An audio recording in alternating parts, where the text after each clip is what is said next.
Malaria racked Navy Corpsman Charles Beckner in the Mindanao jungle. He reached into his sea bag. He broke the seal and swallowed 3 tablets dry, then passed the bottle to the men beside him. That hidden quinine stash would be his salvation and that of his comrades. But the instinct to hide that quinine was forged years earlier in Princeton, Indiana during the Great Depression. A boy named Charles Conrad Beckner, 12 years old, sat on a wagon outside a farm store in Princeton, Indiana. It was May of 1933, in the deepest pit of the Great Depression. A bully named Frank, reeking of rot and stubble, blocked the wagon and demanded a sack of seed from Charles's father, Lee Beckner. Lee stood his ground without a flinch. He told Frank the street was no place for a fight and walked into a nearby stable, a pitchfork in each hand. He tossed one at Frank's feet and said, "Pick it up so we can settle this." Frank stared at the steel tines glinting in the light, called Lee a crazy bastard, and backed away. Charles asked his father afterward if he really would have killed the man. Lee said he figured he would not have to. He explained that bullies attack only the weak, but if you show them you will hurt them worse, they fold. And if the fight is impossible, you survive to even the score another day. That lesson lodged itself deep in the boy. 6 years later, with the farm still scraping by and a fresh scar from an axe that bounced off a knothole and gashed his leg, Charles Conrad Beckner boarded a bus out of Princeton. He had recovered just in time for his Navy enlistment physical, and he was done with Indiana cornfields. At Great Lakes Naval Training Center, a chief petty officer named Dixon gave every recruit a new name, Maggot. They marched until they dripped sweat, slept in hammocks lashed 7 turns tight, took Navy showers with 15 seconds of cold water, and learned that the Navy owned them. When they were asked to list choices for specialized training, Charles scribbled machinist and electronics, then added medical because he was told to leave no line blank. The Navy sent him to Hospital Corps School in San Diego. He took it as a door opening, not a door closing. Fixing people, he decided, was at least as interesting as fixing radios. In San Diego, Charles met a Jewish classmate from Boston named Martin Feldman. Martin was the only man in the class who had not told a single anti-Semitic joke, and Charles realized he had never really known a Jew before. They climbed Point Loma together and watched a flight of PBY seaplanes lift off the bay and head for Hawaii. Charles said he wanted to live here the rest of his life. Martin told him that Hitler was crushing Europe and that America would have to fight. Charles carried a pocket dictionary everywhere, memorizing a new word each morning. He read newspapers and an atlas side by side so he could understand where the battles were happening and what the words meant. A librarian named Susan gave him a small Webster's dictionary, a Rand McNally pocket atlas, and a few novels, including a book by the Roman Emperor Marcus Aurelius. The emperor wrote that if you are distressed by something external, the pain is in your own estimate of it, and you have the power to revoke that estimate at any moment. Charles kept that idea close. From San Diego, Charles transferred to Mare Island Naval Hospital in San Francisco Bay for clinical training. The hospital was a grand wood structure that had survived the great earthquake of 1906, and the work was real.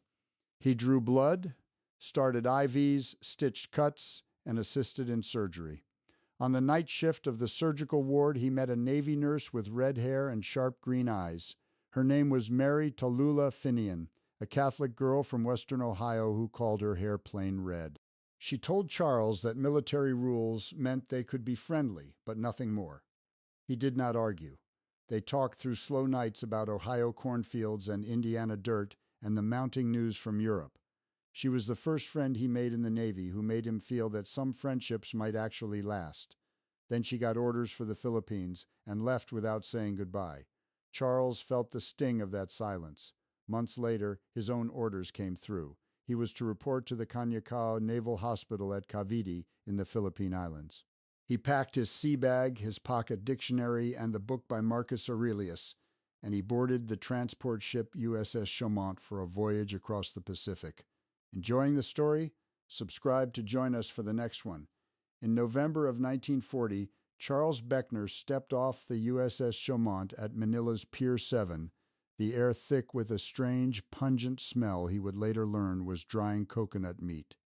It was his first taste of a world completely foreign to Indiana cornfields.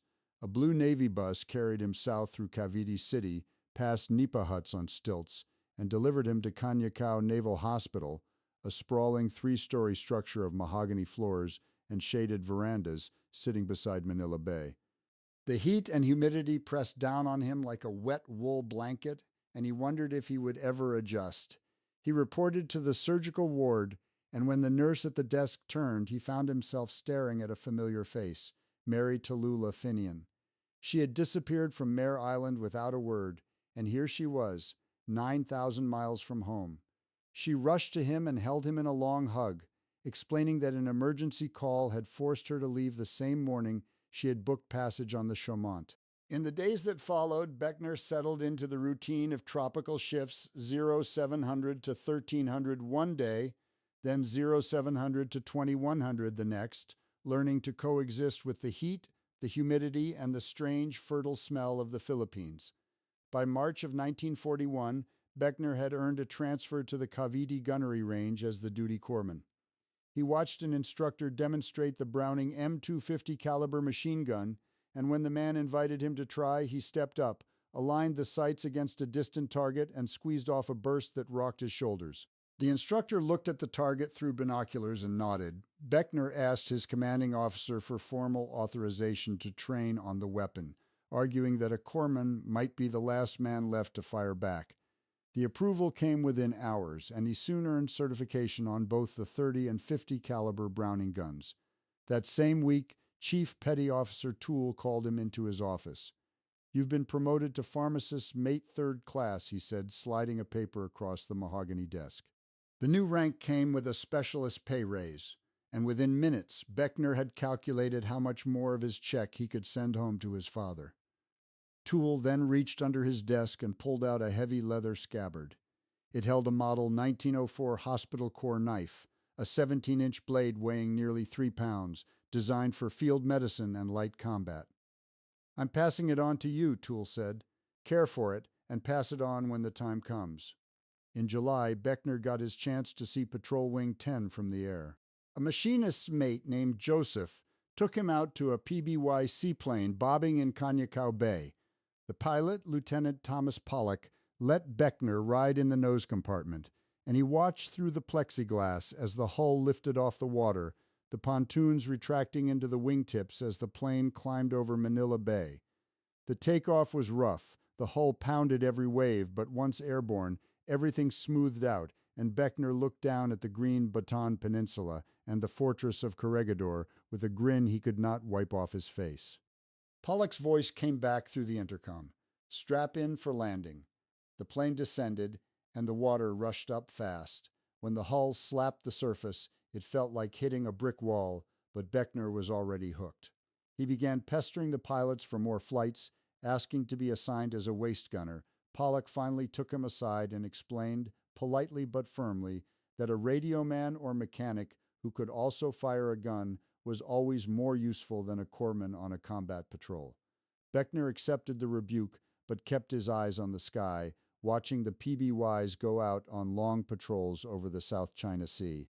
Late that month, a sailor named Johnny was carried into the Sangley Point dispensary, burning with fever, shaking with chills, the whites of his eyes a sickly yellow. Beckner recognized it immediately: malaria, the Plasmodium falciparum strain, and a heavy load of it. He helped stabilize the man and shipped him to Canyacao Hospital, where the doctors confirmed the diagnosis and started aggressive treatment. The sailor had ridden a truck through Bataan a week earlier, and a single mosquito bite had nearly killed him. At the hospital pharmacy, Beckner quietly secured 1,000 quinine tablets and a bottle of quinacrine, the new synthetic antimalarial also known as Adabrin. He returned to Sangley Point and did not place the bottles in the clinic cabinet. Instead, he buried them deep in his sea bag, out of sight. He did not know exactly why, only that the war everyone talked about might cut off supply lines, and that a man with malaria and no medicine would die slow. That stash would later become the difference between life and death for himself and others. By October, the squadrons were preparing for war in earnest. Beckner received orders for independent duty, a posting to Olongapo on Subic Bay as the sole corpsman for VP 102, a squadron of 14 PBYs. The base was isolated, surrounded by jungle and fishing villages, and the nearest backup was a Marine field hospital still under construction. Captain Wagner personally told him, "The Japanese haven't ratified the Geneva Conventions. A red cross on your sleeve means nothing to them but a good target." Sign out a sidearm, Beckner did, and carried it every day. One stormy night at Sangley Point, a few weeks before his transfer north, Beckner was running a poker game in the hangar, dealing cards under a corrugated roof while the typhoon hammered the walls. A Marine named Jack lost his stake, stormed out, and later confronted Beckner in the rain with a 7-inch fighting knife. "I want my money back," he growled. Beckner reached behind his back and drew the model 1904 Hospital Corps knife, letting it hang at his side. "You'll need some luck to drop me with a single cut," he said quietly. "At some point before I go down, I'll get a swing at you. And when we're finished, you'll be dead." Jack stared at him, backed away, and disappeared into the storm, muttering that it was not over. Beckner stood in the rain until his hands stopped shaking, knowing he had just passed a test his father had taught him years ago in an Indiana stable. On December 8, 1941, the news reached Olongapo by shortwave radio. Japanese planes had attacked Pearl Harbor. 6 hours later, they struck American airfields on Luzon. Charles Beckner stood on the dock at Subic Bay watching smoke rise from Clark Field in the distance. The war he had been expecting for months had finally arrived. 2 days later, on the morning of December 10th, Beckner hitched a ride on a utility plane back to Sangley Point. He had barely stepped onto the tarmac when the air raid sirens began to wail. High above the bay, he saw them 54 Japanese bombers in perfect formation, glinting in the noon sun. They were headed straight for Cavite Navy Yard. The first bombs struck the yard at exactly 12:15. Beckner watched from Sangley Point as the seaplane tender USS Langley, his former ship, took a near miss that sent geysers of water over her deck. Then the hospital was hit. A plume of smoke and debris rose from Canyacao, and Beckner began to run. He reached the hospital grounds to find the 3-story building burning. The mahogany floors and polished verandas were now splintered wreckage. The wards were gone. Filipino workers and corpsmen were already dragging the wounded onto the lawn, away from the flames. Beckner grabbed a stretcher and began carrying the injured to the bomb shelters near the seawall. Through the smoke, he caught a glimpse of Mary Tallulah Finian directing patients toward the ferry dock. Her white uniform was streaked with soot and blood. She was shouting orders to 2 corpsmen, moving with the same sharp efficiency he remembered from Mare Island. Then another wave of bombers passed overhead, and the ground shook again. By nightfall, Cavite Navy Yard was a ruin. The hospital was destroyed. Oil fires burned on the water. Beckner found a boat heading across the bay toward Bataan, filled with wounded men and survivors. He climbed aboard, his sea bag on his shoulder, the hidden quinine tablets still safe inside. He did not know if Mary had made it out. On Bataan, Beckner reported to a field hospital set up in a bamboo thicket near a place called Little Baguio. The hospital was nothing more than cots under canvas tarps, surrounded by jungle so thick it blocked the sun. The wounded came in a steady stream: bomb victims, shrapnel cases, men with feathered edges of flesh torn open by a new type of wound caused by the high rate of fire of Japanese submachine guns, which the doctors called the burp gun. There was no surgical suite, there was no running water.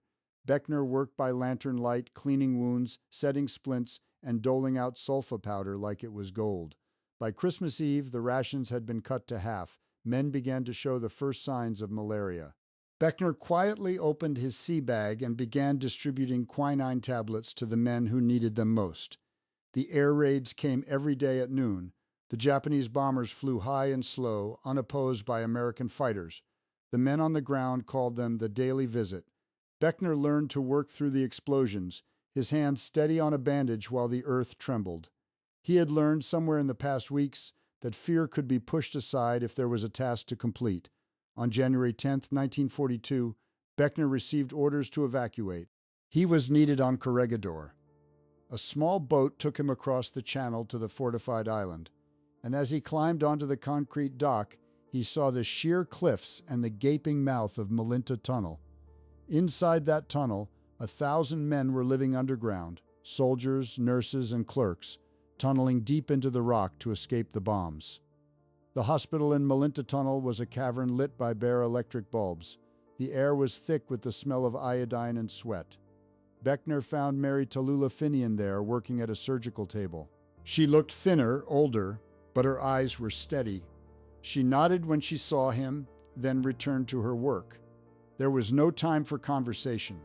Another batch of wounded was arriving from Batan. By March 1942, the situation was hopeless. Batan was starving. Corregidor was under constant bombardment. On the night of March 11th, Beckner was ordered to evacuate. A motor launch ferried him from Corregidor to a waiting PT boat under cover of darkness.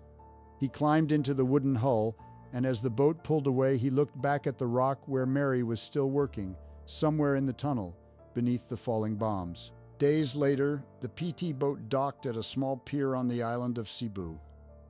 Beckner stood on the pier, sea bag on his shoulder, the hidden quinine tablets still wrapped in oilcloth at the bottom of his pack. A Navy lieutenant commander named John Bulkley met him at the dock. Bulkley commanded Motor Torpedo Boat Squadron 3, 6 wooden boats that moved faster than anything on the water and hit harder than their size suggested. He needed a corpsman. Beckner drew his assignment on MTB-3, a 77-foot boat armed with 4 torpedoes and 450 caliber Browning machine guns. He recognized those guns immediately from his qualification course at the Cavite Gunnery Range. On his second night aboard, the squadron slipped out of a hidden cove under a moonless sky to hunt Japanese shipping in the Mindanao Sea. Searchlights swept the water. A Japanese patrol boat opened fire, and the tracers burned green arcs over the PT boat's wake. Beckner crouched behind the starboard gun mount, his hand resting on the medical kit at his hip, and felt the vibration of the engines through the deck planks. He did not fire. He was there to patch the crew, not to shoot. But he remembered what his father had taught him about bullies and equal force. By March, the squadron was running supply and evacuation missions along the coast. Japanese forces were tightening their grip, and every trip carried the risk of ambush. On one run, Beckner helped load wounded soldiers onto a barge lashed to the PT boat's stern. The barge was low in the water, packed with men too badly hurt to walk. Halfway across the channel, a Japanese float plane appeared out of the clouds and strafed the barge. Bullets punched through the wooden hull. Water poured in. Beckner jumped onto the barge with his medical bag, dragging men away from the holes, stuffing rags into the breeches and tying off bleeding limbs, while the PT boat's gunners laid down covering fire. He stabilized the wounded on the barge and stayed with them until the float plane broke off. The barge stayed afloat and the PT boat resumed its course. He worked by feel in the dark, his hands slick with blood and seawater. He did not count the number of wounded he treated that night. He just moved from one body to the next, doing what the circumstances allowed. When the last survivor was transferred to the PT boat and the barge was taken in tow, Beckner leaned against the torpedo tube and let the engine vibration shake the adrenaline out of his arms. John Bulkley saw him there and said nothing. There was nothing to say. A week later, a sailor died in Beckner's arms on the deck of MTB-3. He had been hit by shrapnel during a dawn raid. Beckner did everything he could, but the wounds were too severe. He closed the man's eyes and moved on. There was no time to mourn. The loss of the young sailor hardened him. From that night on, he moved through his duties with a colder efficiency, a sharper focus. He was no longer just a Navy corpsman doing a job. He was carrying the weight of every man he could not save, and he intended to make sure the list stayed as short as possible. By mid-April, the Japanese had pushed the American forces into a shrinking pocket on Mindanao. The PT boats had no safe harbors left. Lieutenant Commander Bulkley made a hard decision. He ordered the squadron to evacuate south toward Australia, but Beckner was not to go with them. Bulkley put him in charge of a barge, Barge 1 packed with wounded men, and told him to sail east to Mindanao. Beckner watched the PT boats disappear over the horizon, their wakes dissolving into the dark water, then turned to the 30 men lying on the barge's deck. The engines coughed and caught. The barge wallowed south. The crossing was a nightmare. The sea turned rough, and the barge rode low under the weight of the wounded. A Japanese float plane appeared at dawn and strafed the barge twice. Beckner threw himself over a man with a chest wound, and the bullets punched through the deck planks around them. 3 men died before the plane pulled away. Beckner used his last sulfa powder on the survivors and spent the night bailing water and listening to the men moan in the dark. One sailor, a young Marine named Riley, held onto Beckner's arm and whispered that he wanted to go home. Beckner told him, "I'll get you home." Riley smiled and died before the barge reached land. On the last day of April, the barge slid onto a muddy beach on the northern coast of Mindanao. Beckner helped carry the living ashore and laid them under the trees. He stood in the surf and watched the barge settle into the shallow water, its hull ripped open by the strafing. He had no time to mourn. A Filipino fisherman pointed inland and said the Japanese were coming. Beckner gathered the men who could walk, distributed the last of his quinine tablets, and led them into the jungle. They had no maps, no radios, no chain of command. They had only the clothes on their backs, a handful of rifles, the bottle of quinine at the bottom of Beckner's bag, and the knowledge that there was no one coming to get them. Behind him, the smoke from the scuttled PT boats drifted through the trees. Ahead of him, the trail disappeared into the green shadows of the Mindanao highlands. He checked the strap on his medical kit, adjusted the weight of the hospital core knife on his belt, and kept walking. In the Mindanao highlands in the first days of May 1942, Beckner moved with a small band of American and Filipino survivors through the dense jungle. They had no chain of command and no maps. They were guided by a Catholic priest named Father Haggerty, a man who knew the mountain trails and the loyal villages. The Japanese were closing in from the coast, and the guerrillas were all that remained of organized resistance on the island. The first man to die was a young sailor Beckner had treated on the run from the scuttled PT boats. Malaria had taken hold. Beckner had no proper medicine left for him. He buried the man under a pile of stones at the base of a mahogany tree and said nothing over the grave. There was no time for ceremony. Beckner himself was next. The fever hit him at dawn 3 days later. His body shook with chills beneath the canopy and his vision blurred. He remembered the bottle of quinine at the bottom of his sea bag, the one he had taken from the hospital pharmacy months ago. He broke the seal and swallowed 3 tablets dry, then passed the bottle to the men beside him. It saved his life, and it saved theirs.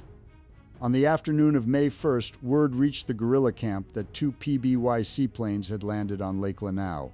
They had flown up from Australia to evacuate key personnel. Beckner and a handful of others made their way down to the lake shore and saw the big patrol bombers bobbing in the dark water. The first PBY took off at sunset, carrying nurses and officers. Beckner watched it climb over the surrounding mountains and bank toward the south. The second plane remained at anchor. Beckner was ordered to board it. He waded out to the float and climbed through the waist hatch, his sea bag still over his shoulder. As a native boat towed the PBY away from its mooring, the hull struck a shelf of submerged rocks. Beckner heard the grinding sound from the starboard gun blister. He looked down and saw water rising over his ankles. The plane was holed in 3 places, and the damage was too deep for a quick patch. The pilot, Lieutenant Thomas Pollock, gunned the engines and beached the aircraft on the shore. The passengers scrambled out. The situation was desperate. A column of Japanese armored vehicles was reported moving toward the lake. The crew drew a wool army blanket under the hull, lashed it in place with rope, and pumped water as they worked. There was no time to test the repair. Pollock taxied the plane away from shore, facing into the wind. The hull pounded against the waves as the engines built to full power. Beckner felt the plane struggle to lift. Water was still sloshing inside the compartment. The blanket tore loose and flapped against the tail, but the PBY kept climbing. The plane cleared the surrounding mountains by less than 100 feet.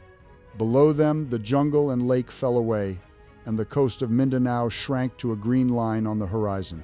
Beckner leaned back in the gun blister and let the vibration of the hull steady his breathing. They were flying south. They were out. The PBY crossed the Australian coast at dawn.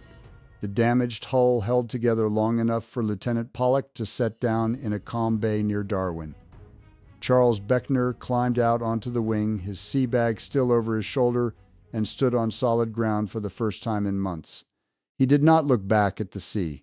A medical officer met him on the dock and told him he was being evacuated to a hospital ship for treatment of malaria and exhaustion. Within 3 weeks, recovered enough to travel, he boarded a transport bound for San Francisco. Back in the United States, Beckner was assigned to a naval hospital in San Diego. He married a young woman from California and returned to duty with a quiet, steady resolve. In early 1943, Lieutenant Commander John Bulkley submitted a citation for Beckner's actions during the Philippine campaign. The Silver Star was awarded for his courage under fire and his work evacuating wounded under enemy attack. Beckner accepted the medal without ceremony, pinned it inside his uniform blouse, and continued his work. After the war, Beckner received word that Mary Tallulah Finian had survived her imprisonment in the Philippines. They never saw each other again, but began a correspondence that would last for decades. After the war, Beckner remained in the Navy, serving in Korea and later at naval hospitals on both coasts. He retired as a chief warrant officer and settled in San Diego, not far from the hospital where his Navy life had begun. He never returned to the Philippines, but he kept the Silver Star in a drawer beside the photograph of his father with the pitchfork and the small jar of quinine he had never finished. Mary Tallulah Finian left the service, married a surgeon, and lived quietly in Ohio.